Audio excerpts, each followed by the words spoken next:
Okay, we are live.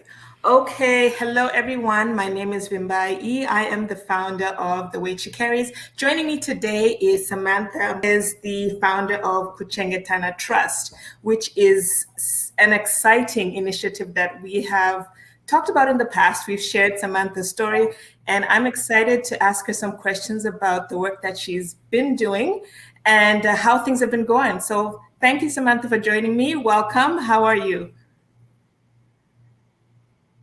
I'm doing great. Thank you so much for having me. It's an honor.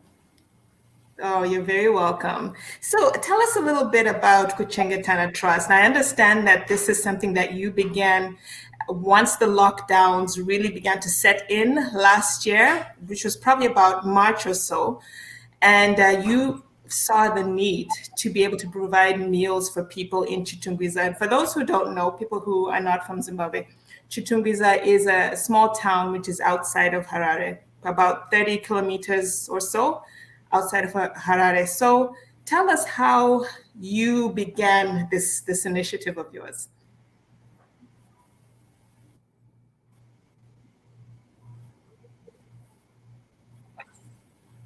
Okay, so Kuchengetana Trust is an initiative that is geared at fighting food insecurity.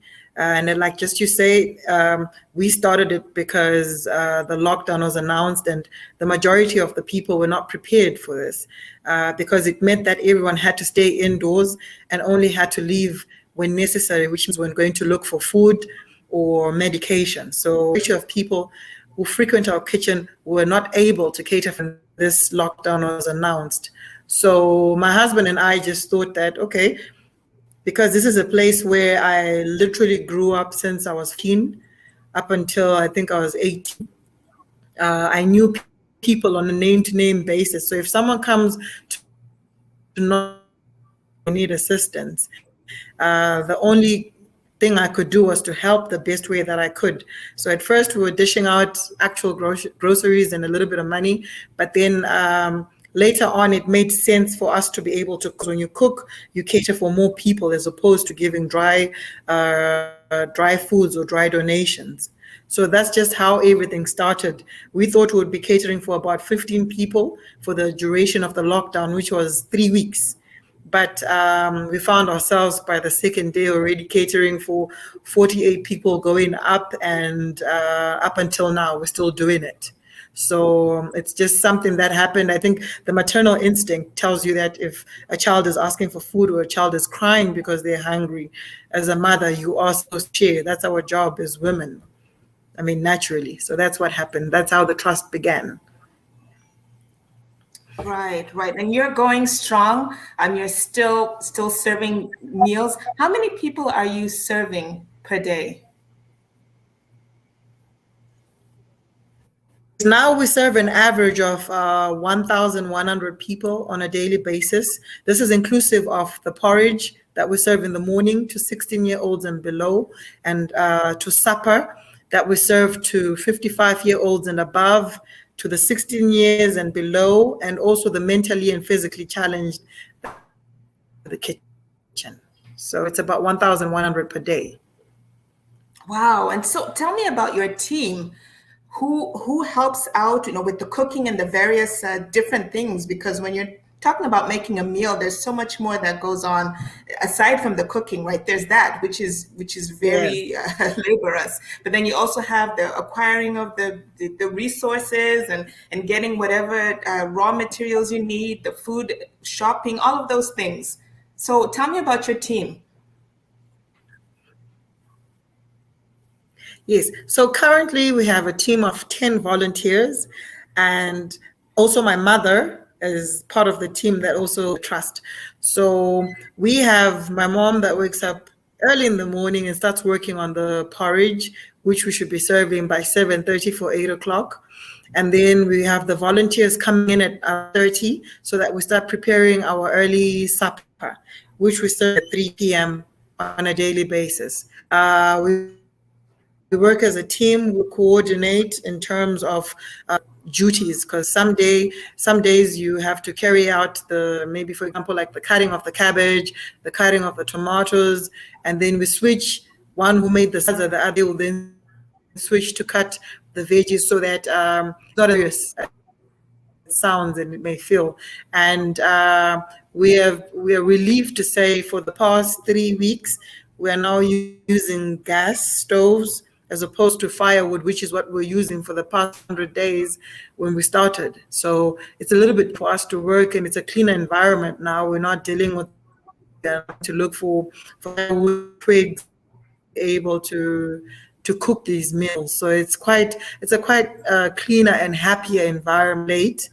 But it's just the 10 of us. And of the 10, there's also school-going age volunteers who then come through to assist with the sanitization of people's hands when they come on site, the people that mark the register, so that we avoid giving too many shares in person, and also to help us with our database so that we know who has been coming to the kitchen on a regular and who has missed a meal and why have they missed a meal. So it keep track of our recipients to find out if they're okay, or if they've struck a pot of gold, assistance, all of that. So the volunteers complement each other one way for the smooth running of the kitchen. Yeah. Wow. It's incredible work that you're doing, and just the idea of all of the people coming together and you managing all of the different aspects of serving the meals to those in need.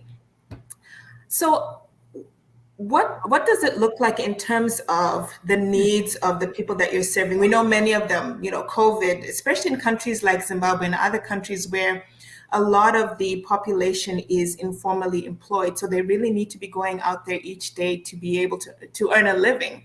And so with the lockdowns and the restrictions, that makes that difficult. So what are some of the challenges that you have faced in terms of providing these meals? Yes. So at one point in time, we were serving close to 4,000 people on a daily basis. And this was inclusive of the middle-aged people, like our age group that used to come in and frequent the kitchen. These are people that used to, who had ventured into cross-border trading, people that would travel to South Africa, Zambia, Botswana, or similar ways, and then they would come and sell here. So when COVID came into existence, this meant that they could not be able to go and trade because they couldn't travel across the borders. Literally part of our responsibility. And this strained us so much because not only were we now catering for the children, the disabled, and the elderly, we also had to cater for this particular demographic that also needed food, because I might dish out food for the children. When they get home, they're still going to have to share with mom and dad because they have nowhere else to get the food. So the biggest challenge that we faced with them was obviously food shortages. We were not able to cater for this particular demographic. And what made it even worse, why we had to remove them from the people that are benefiting from the kitchen, is because when we asked them to participate in the sourcing of firewood and the cooking, trying to get water or clean up or something, they were not willing. So ordinarily we had to remove the able-bodied that we felt that they could make an alternate plan for themselves and mainly focus on the children. So now we still struggle with food shortages, but at a lesser scale as compared to where we were a couple of months ago. And I will continue to emphasize on food shortages because there are days when we wake up and we're not able to know whether we're going to continue to cook lunch or are we going to be able to cook porridge the next day, because our food supply is not as consistent as it was like last year when we started, and there was a hive around everything to say, oh, Kuchengetana Trust is cooking for people, let's send in donations to them. Everything has changed because for lack of a better term, fatigue. People will give for as long as they can and for as much as they can, and there comes a time when they stop and they move to the next sensation.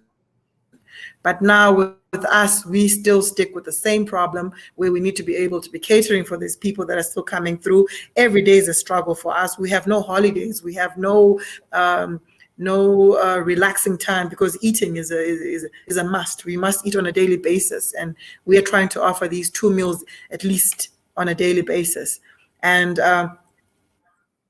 we face the challenge of growth, because to continue to feed people, say, I'm going to give you a plate of food on a daily basis, it creates a certain level of complacency that I'm not really comfortable with. I would like people to say they have a source of employment as opposed to a place where we just get food. People will relax as long as I eat.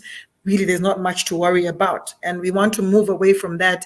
And I found that it's been really hard for us to then grow from the point where we are, where we serve food. When people think of Kuchengetana Trust, all they want is to donate sugar beans or to give me soya chunks or meal, as opposed to giving us maybe a little bit of navigation, how you can venture maybe, for example, into agriculture, how you can mold your own bricks so that you can build a home where we can house the orphans that we take care of, or here's some funding. I want you to start a sustainable program that will feed back into the community for the next 2 years. These are conversations that we're failing or struggling to ignite in all the spheres of the people that have been assisting us and so forth. So we're kind of in a stagnant position, whilst our source of support is also dwindling, because people have tried their best.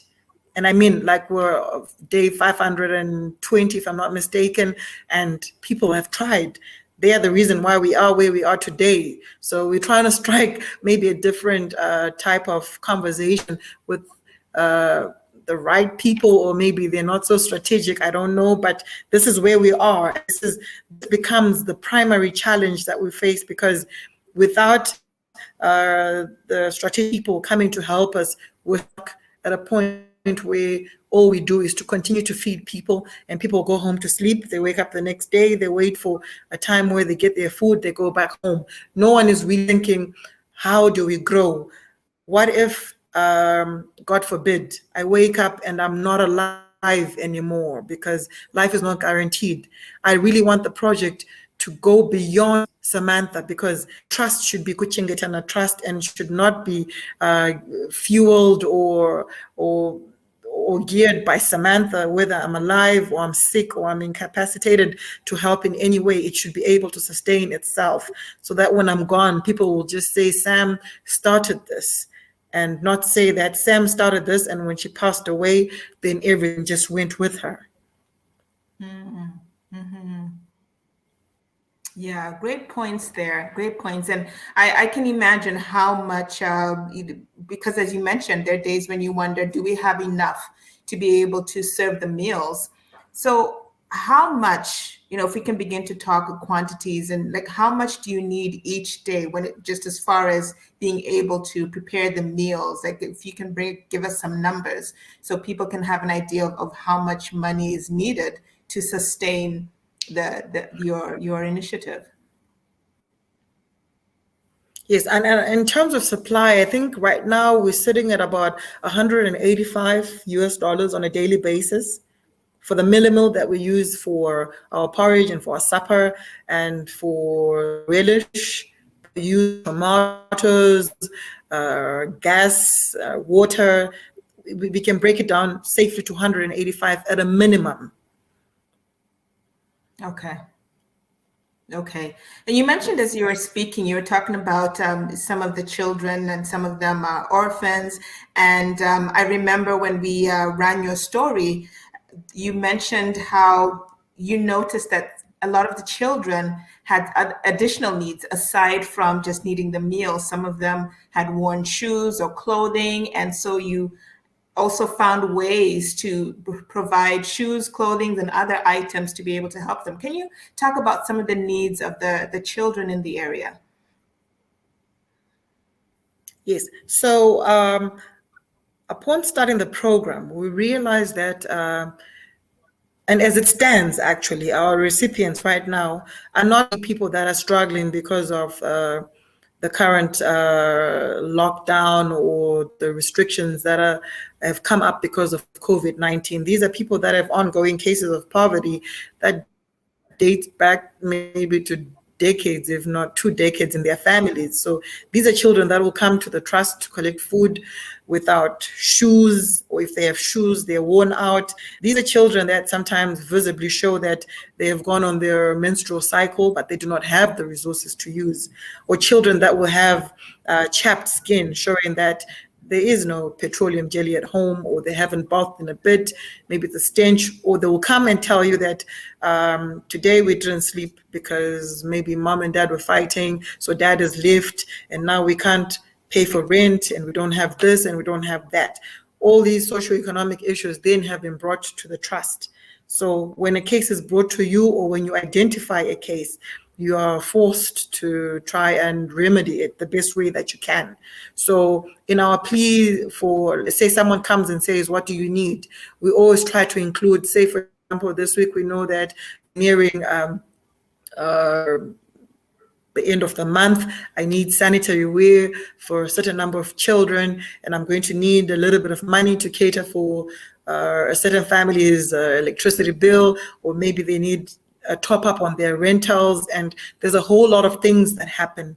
We have even cases where children will come and report abuse, physical, and I'm talking sexual abuse and physical abuse, where they are beaten on a regular, or emotional abuse. And with the lockdown, a lot of kids are finding themselves laboring through the day in the boreholes trying to get water, because we have a water problem here, and they'll be looking for firewood because electricity is an issue as well. So now that schools are open, some kids can't even attend school properly because either they're late for school, or they can't go to school because she has to babysit their siblings whilst mom is trying to make ends meet, or they do not have even an adult staying with them. So they look out for themselves. So they have all these responsibilities that are supposed to be our job as the adults, and they are levied upon the heads of these little children that really don't know,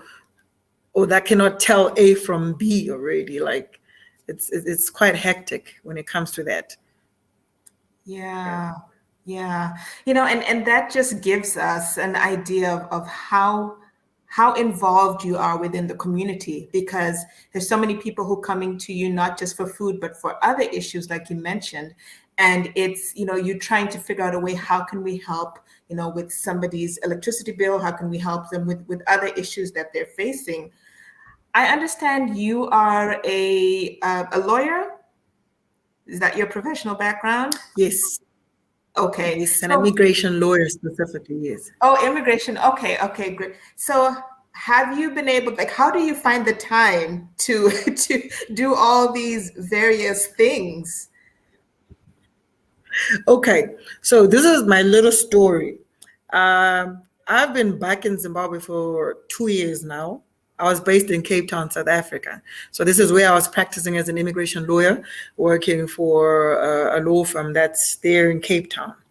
So when I came to Zimbabwe, I came on a personal issue. I just lost my grandmother. We came to bury her, and I just felt the urge that to just linger about for a while. I didn't know why. Maybe because I hadn't been back home in years, and that's just how everything began. So for me to have my conversion, or started to think of actually practicing in Zimbabwe, if I'll succeed or anything, but I'm hoping that since things are getting a little bit relaxed, maybe I will do my conversion, get my exams done, and hopefully be part of the Law Society in Zimbabwe. And yeah, we'll take it from there. But for now, I personally have a little bit of business ventures I'm into with my husband, and yeah, that's what we do for a living if we're not at work. So thankfully, my mom has got my back. She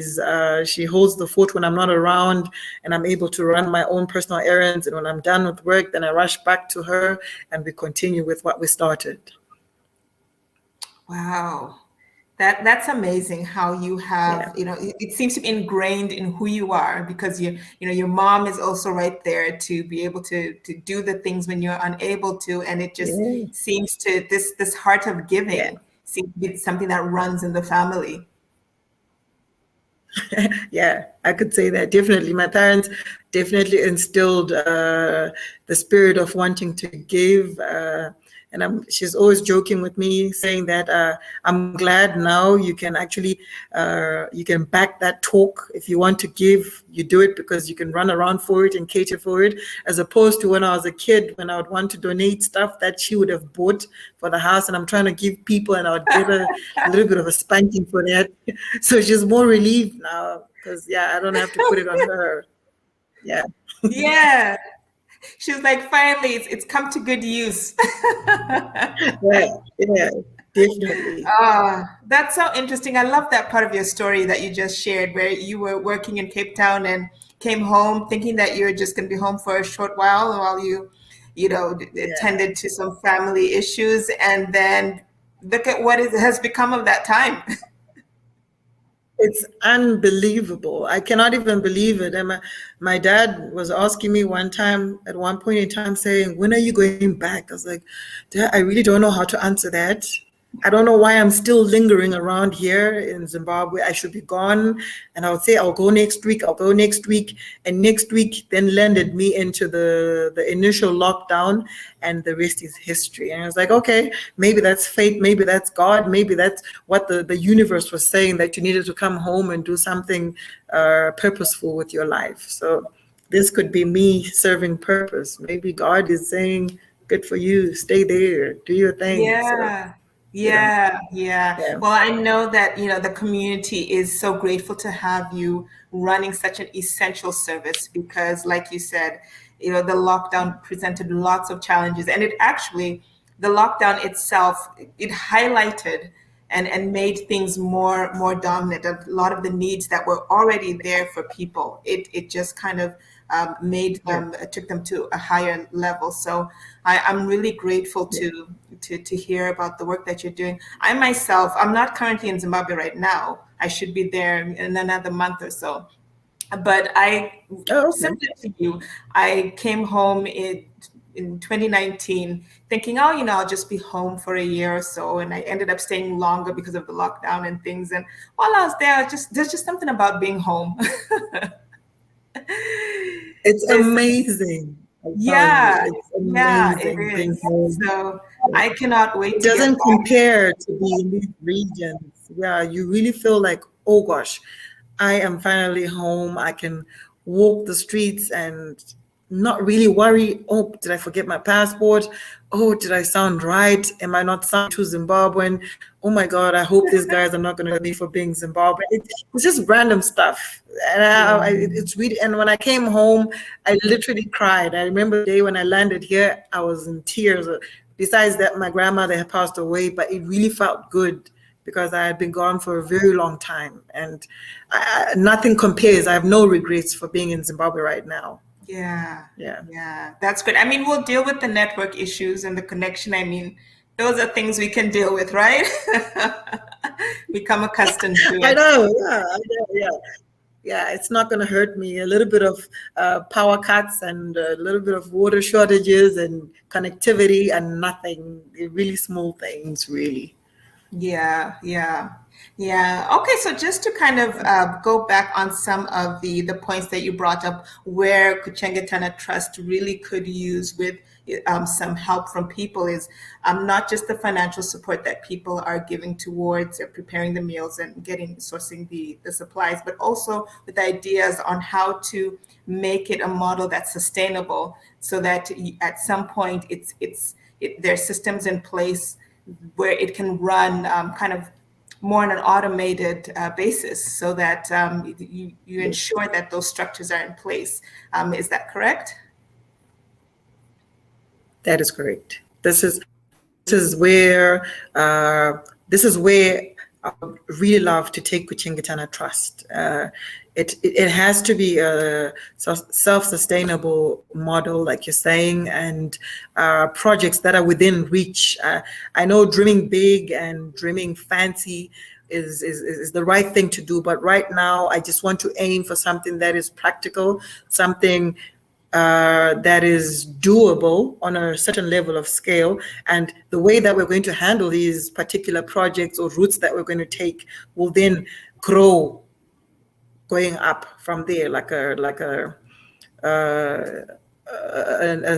an upward spiral motion, to say we're going from one level to another.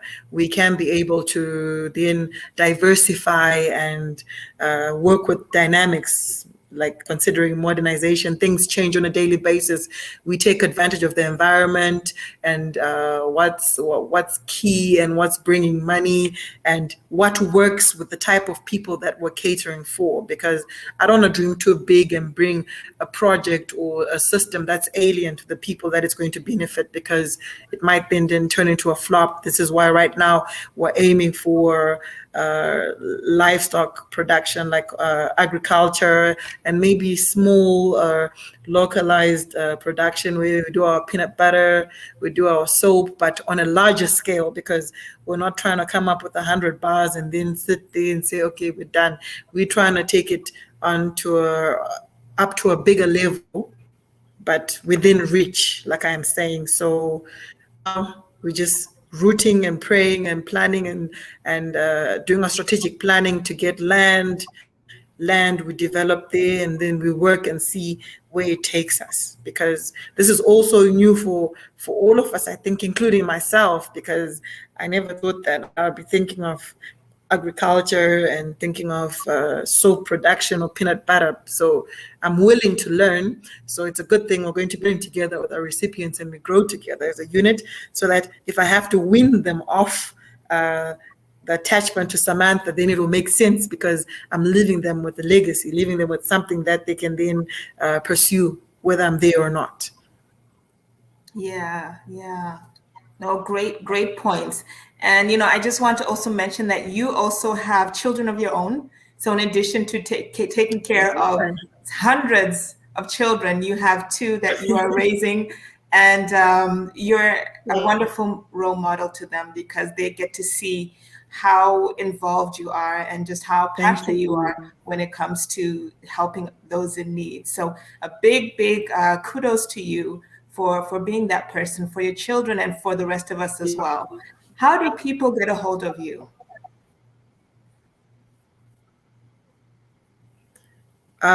So we have a Twitter page. It's at Semalo. It's spelled SEMALHO. It reflects Kuchengetana Trust. It's a page where we put daily updates on what we've fed people, the numbers we've catered for, and we put our concerns or any issue that you might want to ask us. You can go on that particular page. Also, our phone number, it's +263 78 670 1002. That's our cell number. It's also available on EcoCash for the people that are local, based in Zimbabwe. We can receive EcoCash funds on that one.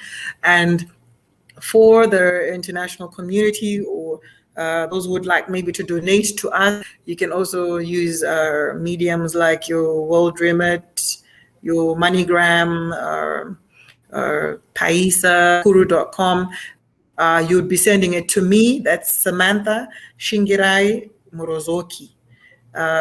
My second name is spelled without a Y. It's SHINGIRAI. And my surname is Murozoki, spelled MUROZOKI. So you can say it to Samantha Shingirai Murozoki, and we'll receive the funds. If you want to say buy groceries, and you want to send them through to us, we are at 20926 Unit A, Extension Seke Chitungwiza. So if you have trouble getting hold of us, then you can just call me on the number, and then we'll to come through to pick you up from the nearest point where we can reach you. And yeah, that's us, and we're more than available to answer questions, or if you you want to hear what we're doing or give us suggestions about how we can run the trust better. Like I'm saying, I'm a first time into this, so I'm sure there's a million things that I'm missing and I'm not doing properly. So any advice or assistance navigating the right direction is more than welcome. Great. Now, are you also accepting volunteers? Yes, we accept volunteers. So if you want to volunteer, you just get hold of me on my number, which is also available on WhatsApp, and then you arrange for a day that's comfortable with you. And this will help us because then I get to relieve one or two or three volunteers from not coming through. And then those volunteers that want to come through will come and fill in for the day. So have helped a great deal in relieving the volunteers that come on a day basis and have no rest whatsoever. Wow. All right. Well, thank you for that information. I don't know if we got an email from you. I'm not sure if you mentioned what your email is. Alrighty, so we just recently got our website working and also I would have to let me just check for you. Or what you can do is you can send it to me after, and then I'll put it in the description, the video description. I'll put in the various ways that Yes, people can get in touch with you. yes, I will send our email address, our website, and also we have a crowdfunding link that we have with Just Giving. So I'll just Oh, include all of excellent. that. Yeah. Okay, wonderful. Wow, thank you so much, Samantha, for taking the time to speak with me. I don't know what we would do without women like yourself, really out there and just loving and taking care of those around you. And that's a wonderful thing to see in women. And I'm just really grateful and honored to be able to speak for you. So thank you again for joining me. And may God bless you, continue to bless you and your family and everyone within your sphere of influence. Thank you very much. Thank You're you. welcome. All right, take care for now. All right. Bye. Okay, bye.